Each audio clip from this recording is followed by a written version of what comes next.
Most lives don't change with applause. They change in the quiet seconds when someone chooses to notice what everyone else ignores. The lunch rush at Hawthorne Grill moved with the steady rhythm of polished glasses, sizzling steaks, and conversations worth millions of dollars. Silverware clinked against white porcelain while executives discussed mergers over grilled salmon and artisan coffee, each table wrapped in its own private world.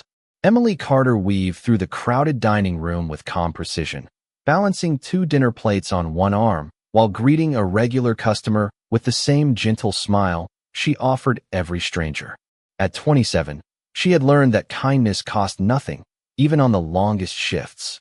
Her white apron was spotless despite nearly 5 hours without a break, her blonde hair neatly tied back, and her blue eyes quietly attentive to details most people overlooked.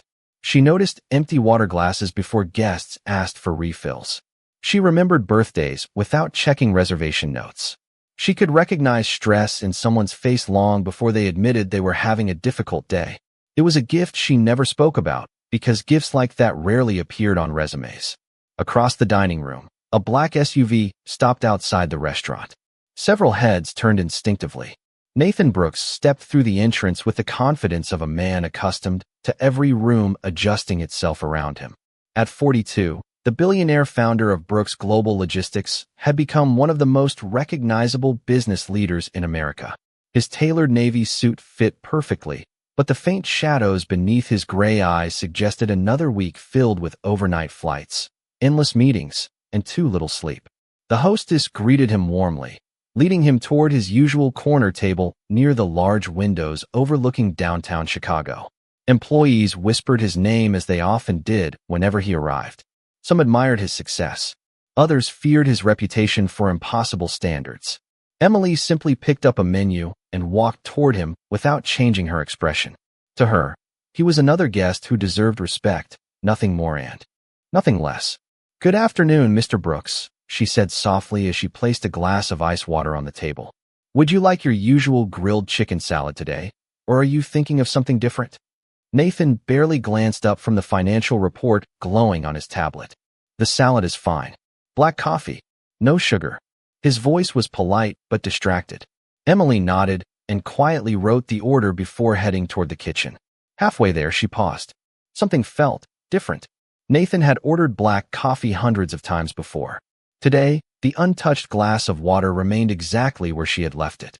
Through the reflection on a nearby window, she noticed him remove his glasses and gently rub his temples. His shoulders seemed heavier than when he had entered only moments earlier.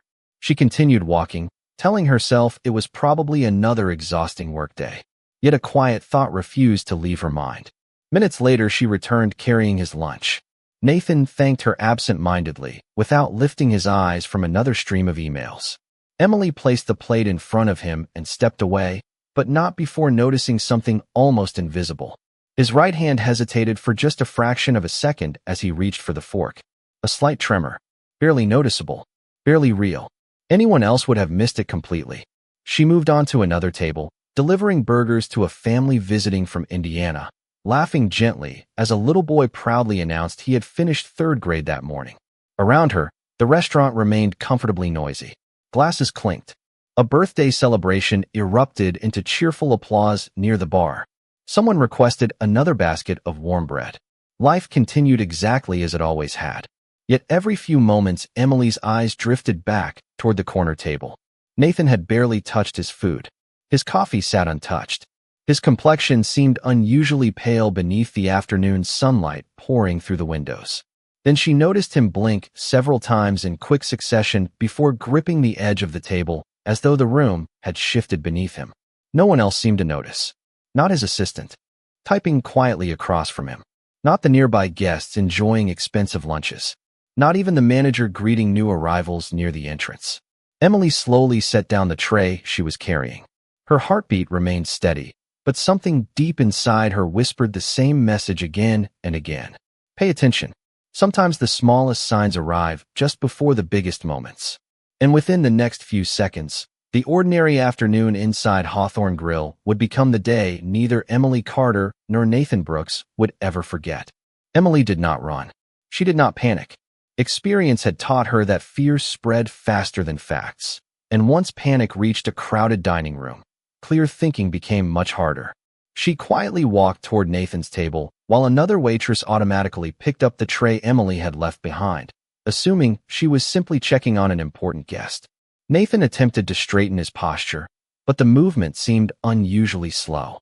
His fingers tightened around the edge of the table again before relaxing. A faint layer of perspiration appeared along his forehead, even though the restaurant was comfortably air-conditioned. His assistant, Daniel Harper, continued reviewing figures on a laptop without looking up. Nathan, the investors from Dallas confirmed 3 o'clock, Daniel said casually. They also want to discuss the new distribution center. Nathan opened his mouth to answer, but the words came more slowly than usual. Give me just a minute. His voice sounded softer, almost distant. Emily stopped beside the table with the same professional smile every guest expected to see. Mr. Brooks, she said gently, would you mind if I asked you something? Nathan looked up with visible effort. Go ahead. Have you been feeling lightheaded today? Daniel finally glanced away from the laptop, surprised by the unusual question. Nathan gave a small smile that carried more exhaustion than confidence. Just another long week. Emily noticed his pupils struggling to focus for a brief moment before settling again. She had seen similar expressions years ago during hospital training, long before family responsibilities forced her to leave school. The memories had never really disappeared. Neither had the lessons. Have you eaten anything before coming here? She asked calmly. Nathan looked at the untouched salad in front of him before answering. Only coffee this morning. Daniel frowned. You skipped breakfast again? Nathan gave an almost apologetic shrug. Conference call started before sunrise. Emily nodded slowly. The picture became clearer with every answer. Long hours. Stress. Little sleep. Almost no food. She reached for the untouched glass of ice water and placed it a little closer. Mr. Brooks, I would like you to take a few small sips of water if you feel comfortable doing that. Nathan obeyed almost automatically, drinking only a little before setting the glass down again. His hand still seemed less steady than before. Emily remained composed. Please stay seated for now. Do not try to stand up. Daniel looked between the two of them. Is something wrong? Emily answered with careful honesty. I cannot say for certain, but I would rather be cautious than ignore what I am seeing. Her voice stayed soft enough that nearby diners continued enjoying their lunches without sensing concern. That quiet tone made Daniel pay attention. Emily turned toward another employee walking past. Rachel, could you please ask Mr. Collins to come here for a moment? The restaurant manager arrived less than 30 seconds later, wearing the practiced smile of someone prepared to solve customer complaints. The smile faded when he noticed Emily's unusually serious expression. Everything all right? He asked quietly. Emily spoke without dramatics. I believe Mr. Brooks may be experiencing a medical issue. I would like us to call emergency services now instead of waiting. Mr. Collins hesitated for only a heartbeat before nodding. He trusted Emily's judgment. During 2 years at Hawthorne Grill, she had never exaggerated a problem or overreacted to a situation. If she believed help was needed, he was not going to argue. As the manager stepped away to make the call, Nathan slowly lowered his head for a moment before closing his eyes.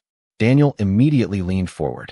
Nathan answered, but his voice sounded weaker. I am fine.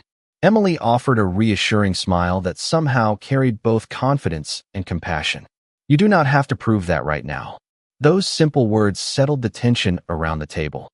Nathan looked at her again, and for the first time since walking into the restaurant, he seemed less concerned about his schedule than about listening to the person standing beside him. Around them, lunch service continued almost normally. Plates arrived at neighboring tables. Conversations floated through the dining room. A child laughed near the dessert display. Outside, traffic rolled steadily beneath a bright summer sky. Life appeared unchanged. Yet beneath that ordinary afternoon, invisible decisions were already shaping the future. Within minutes, everyone inside Hawthorne Grill would understand that true leadership did not always come from the person wearing the most expensive suit. Sometimes it quietly arrived wearing a simple black apron and a name tag that read Emily. The sound of approaching sirens remained distant, but Emily did not allow herself to focus on them. Her attention stayed exactly where it belonged. Nathan Brooks opened his eyes again, although they lacked the sharp confidence that usually defined him. He looked around the restaurant as if trying to reassure everyone, including himself, that nothing serious was happening. I should get back to the office, he said quietly. The meeting cannot wait. Emily gave a gentle shake of her head. Right now, the meeting can wait. Your health cannot. There was no challenge in her voice, no attempt to embarrass him in front of his assistant or the other guests. She simply spoke with calm certainty. Nathan stared at her for a brief moment before releasing a slow breath. It was the first time in years that someone had spoken to him without worrying about his title, his wealth, or his influence. Daniel closed the laptop without another word. Numbers suddenly felt unimportant. Mr. Collins returned to the table. Emergency medical services are on the way. They said they will be here in just a few minutes. Emily nodded gratefully. Thank you.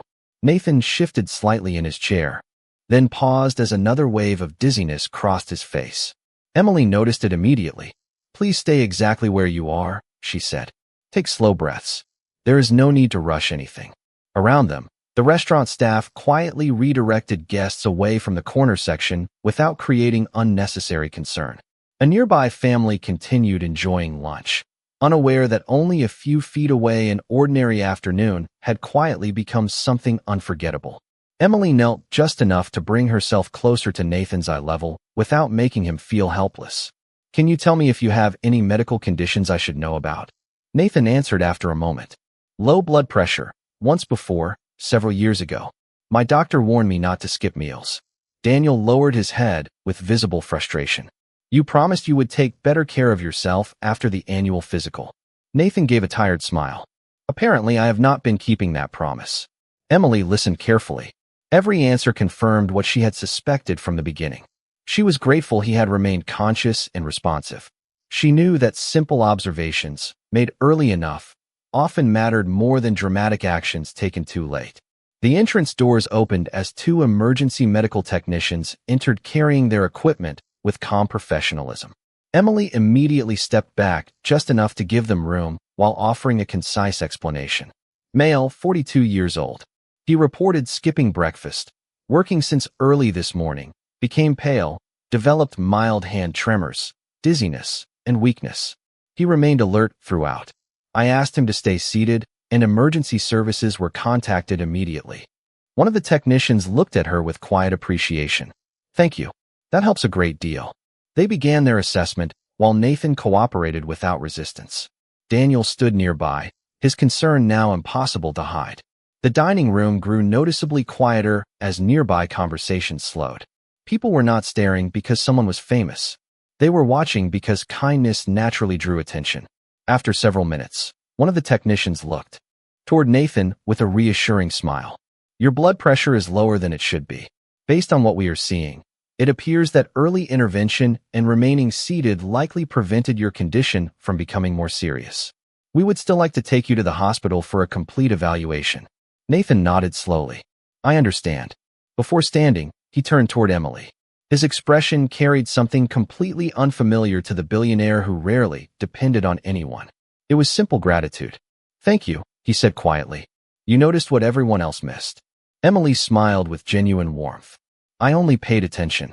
Nathan studied her for another second, as though trying to understand how someone working an ordinary lunch shift could remain so composed under pressure. Then he was carefully assisted toward the waiting ambulance. As the doors closed behind him, the restaurant gradually returned to its familiar rhythm. Plates continued leaving the kitchen. Fresh coffee filled waiting cups. New guests entered without realizing what had happened only moments earlier. Emily picked up a clean towel and quietly wiped the corner table where lunch had been interrupted. To everyone watching, she looked exactly as she had an hour earlier, simply another hard-working waitress finishing another busy shift. No one inside Hawthorne Grill could have imagined that before the sun set that evening, a single unanswered question would begin changing both her future and Nathan Brooks's understanding of what true value really looked like. The afternoon sunlight stretched across the polished floor as if nothing unusual had happened, but for Daniel Harper, the world had quietly shifted. Sitting alone inside the ambulance behind Nathan Brooks, he replayed every moment inside Hawthorne Grill. The trembling hand, the untouched coffee, the calm waitress who had noticed what 2 decades of assistants, executives, and security personnel had completely overlooked. Nathan remained awake throughout the short drive to Northwestern Memorial Hospital. His color gradually improved, although fatigue still rested heavily across his face. One of the paramedics checked his blood pressure again before offering an encouraging smile. "It is improving." "That is exactly what we hoped to see." Nathan let out a slow breath. "So I was lucky." The paramedic shook his head gently. "Luck helped. So did someone who recognized the warning signs before they became a much bigger problem." Those words stayed with Nathan long after the ambulance reached the emergency entrance. Less than 2 hours later, after a complete evaluation, the attending physician entered the examination room carrying a tablet filled with test results. Dr. Melissa Grant smiled reassuringly before taking a seat across from Nathan. "The good news is that we are not seeing signs of a major cardiac event. Your blood pressure dropped significantly because of exhaustion, dehydration, prolonged stress, and skipping meals. Your body simply reached its limit."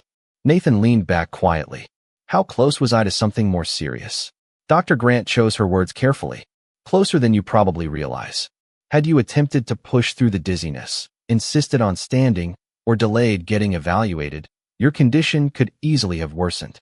Fortunately, someone encouraged exactly the opposite." Daniel looked toward Nathan before asking the question that had been lingering in his mind. "The waitress, she handled everything correctly, did not she?" The doctor smiled. "From everything the paramedics documented, yes."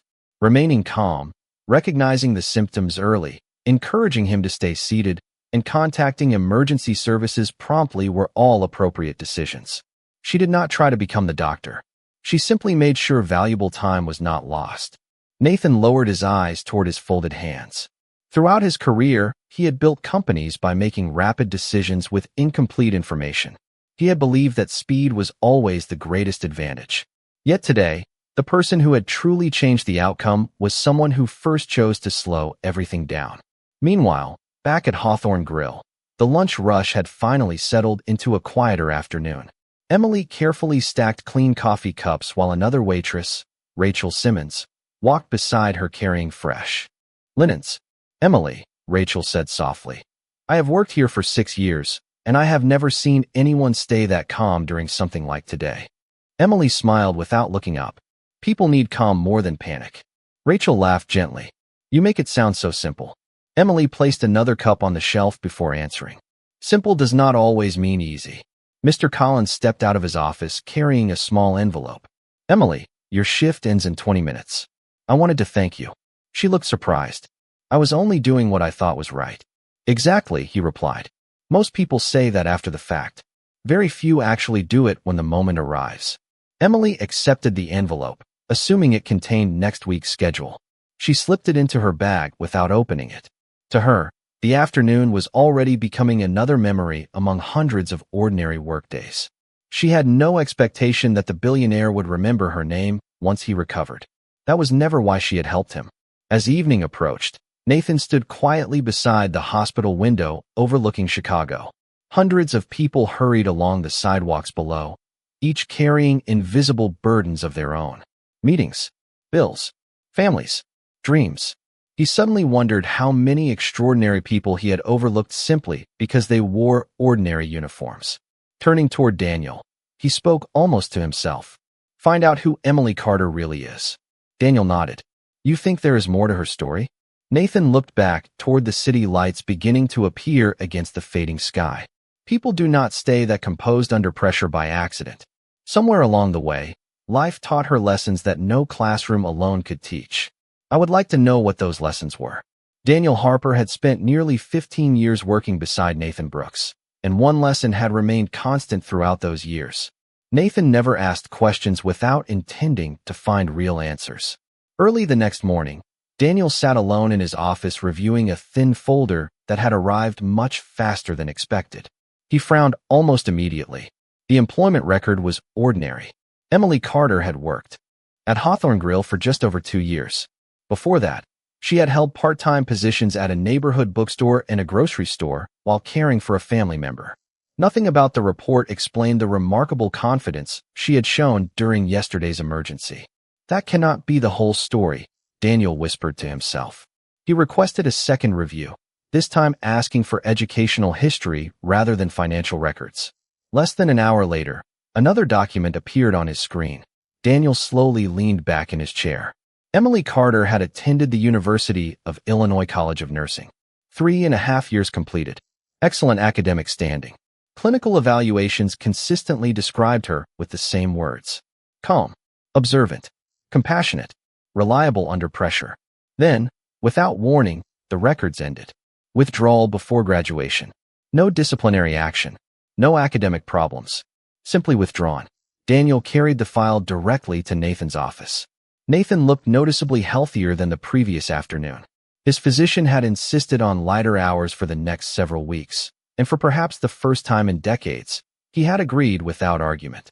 He accepted the folder silently and began reading every page himself. The room remained quiet for several minutes. Finally, he looked up. She left nursing school only 1 semester before graduating. Daniel nodded. Her grades were exceptional. Nathan turned another page. There is no explanation. Not in the official records. Nathan closed the folder carefully instead of dropping it onto the desk.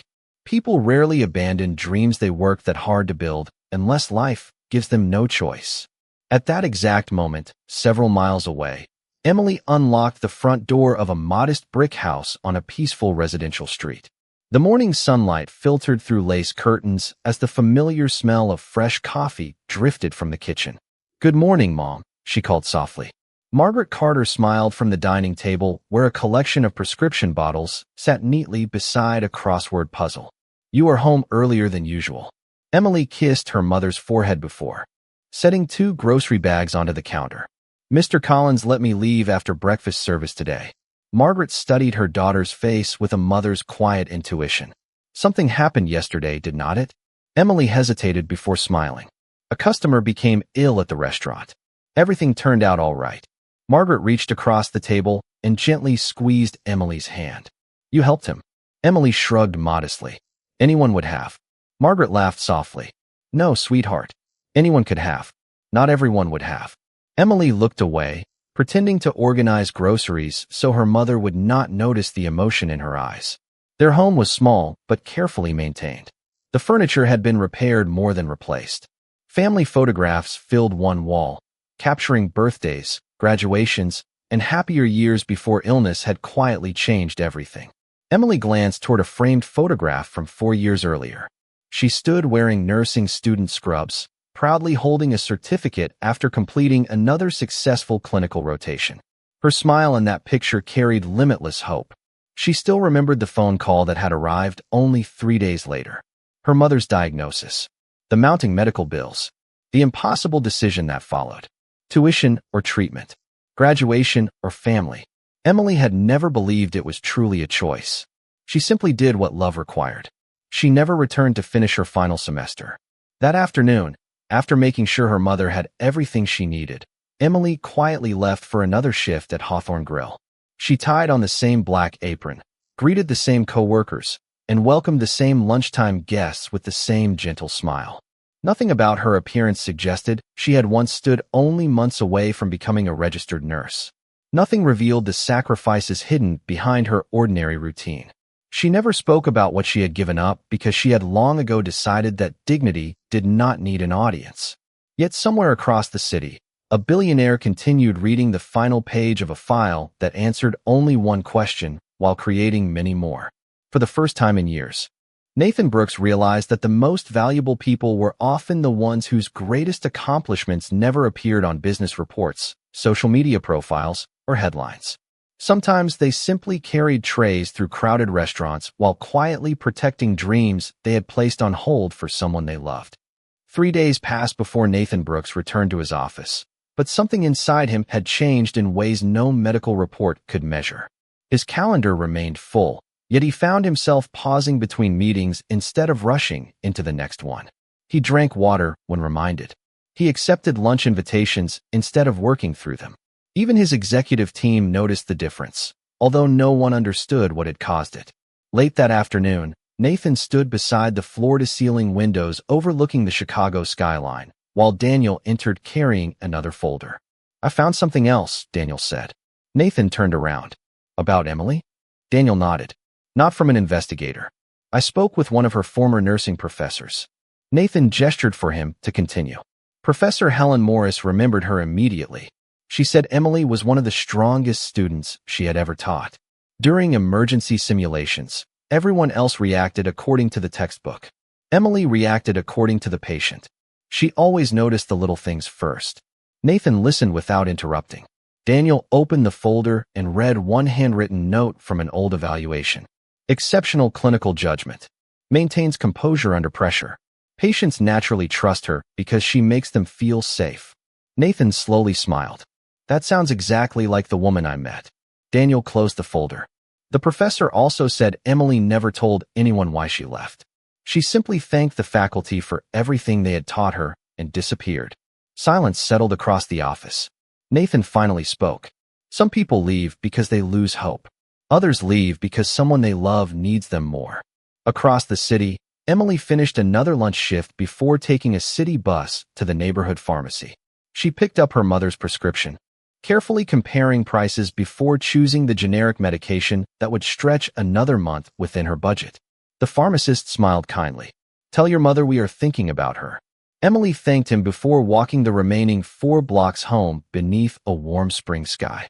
Children rode bicycles along quiet sidewalks while neighbors watered flower gardens and waved as she passed. It was the kind of ordinary afternoon that often reminded Emily why sacrifice had never felt like failure. Inside the house, Margaret Carter sat by the living room window knitting a small blue blanket for a local church charity drive. You should be resting, Emily said with a gentle laugh.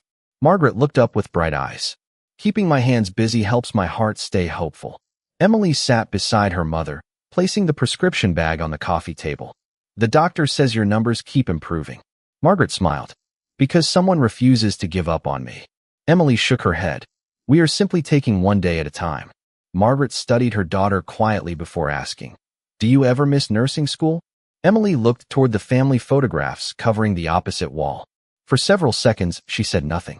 Every day, she admitted softly. Especially when I see a hospital or hear an ambulance. Sometimes I still dream that I am finishing my last semester. Margaret reached for her daughter's hand. I wish I had never become the reason you stopped. Emily immediately squeezed her mother's fingers. You were never the reason. You were the reason I knew exactly where I belonged. Tears gathered gently in Margaret's eyes, but neither woman allowed sadness to stay for long.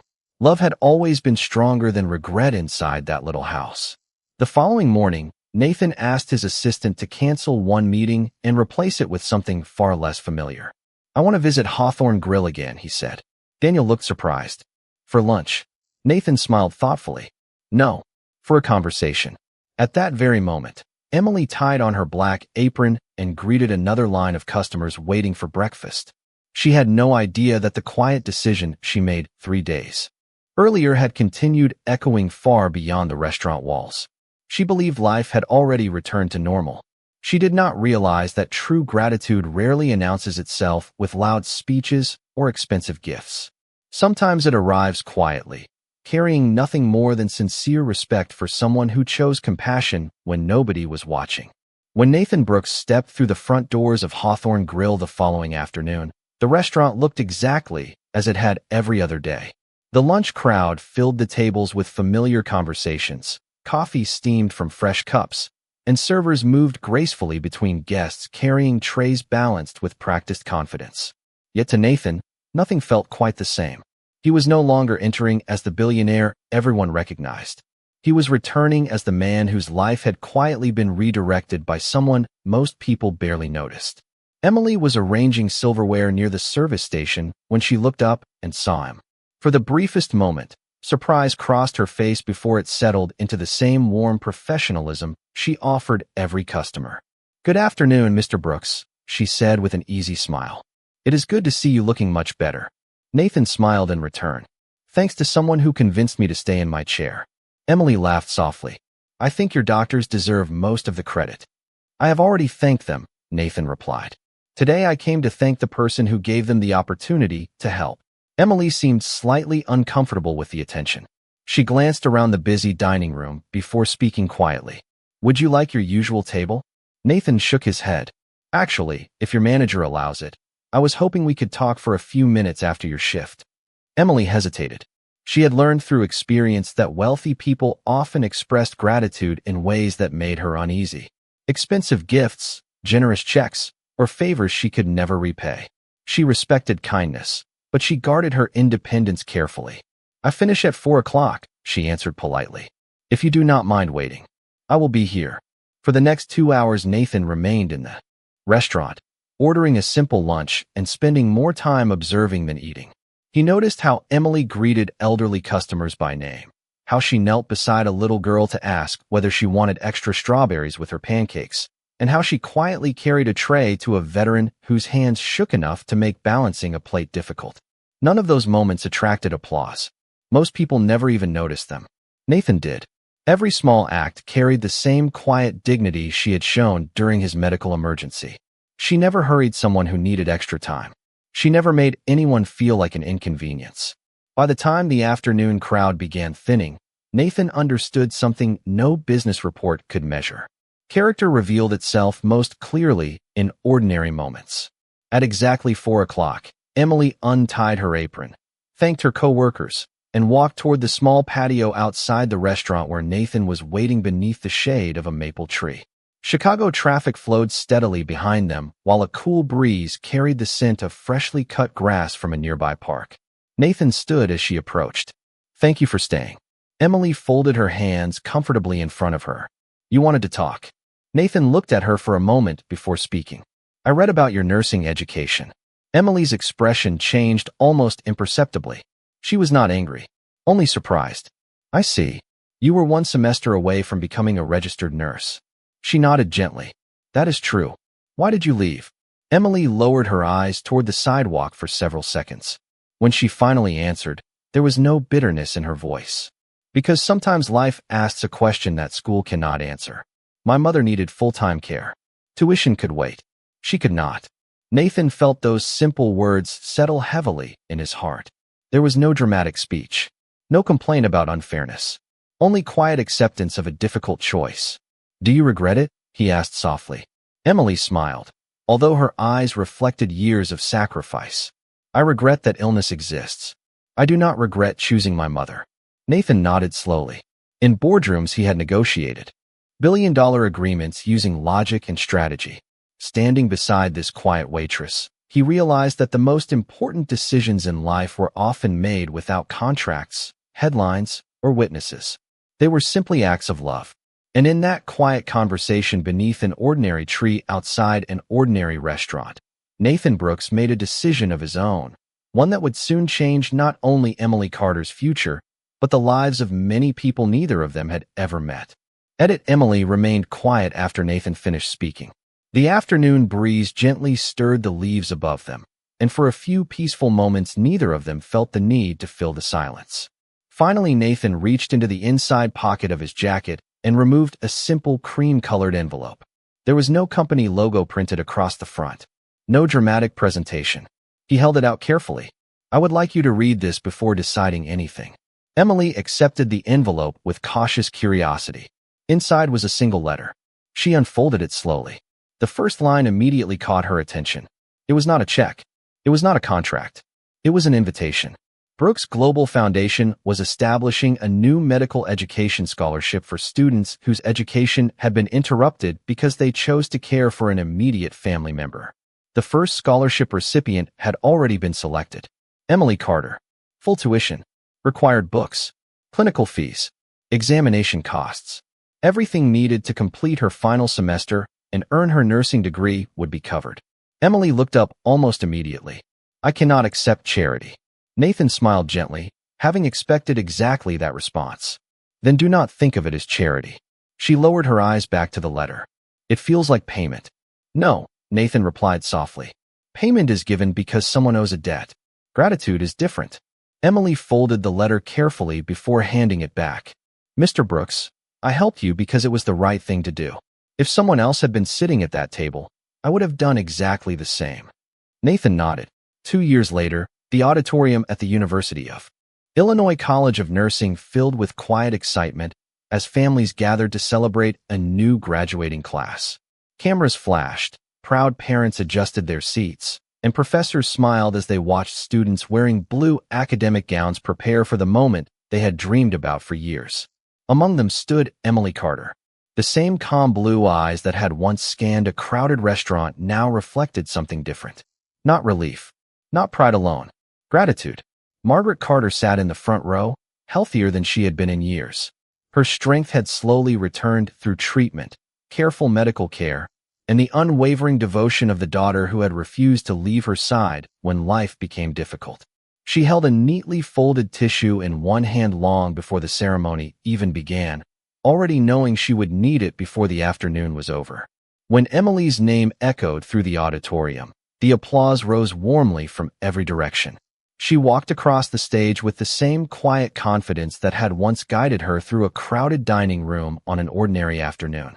As she accepted her nursing diploma, Professor Helen Morris leaned forward and whispered softly, "Welcome home, Emily." Emily smiled through grateful eyes before continuing across the stage. Sitting several rows behind Margaret, Nathan Brooks applauded with genuine admiration. He had attended countless corporate ceremonies, shareholder meetings, and award banquets throughout his career, but none of them felt as meaningful as watching one determined woman complete a dream she had postponed out of love rather than abandoned out of fear. The ceremony ended, photographs were taken, and families embraced beneath bright spring sunshine outside the campus auditorium. Nathan waited patiently until Emily finished celebrating with her mother.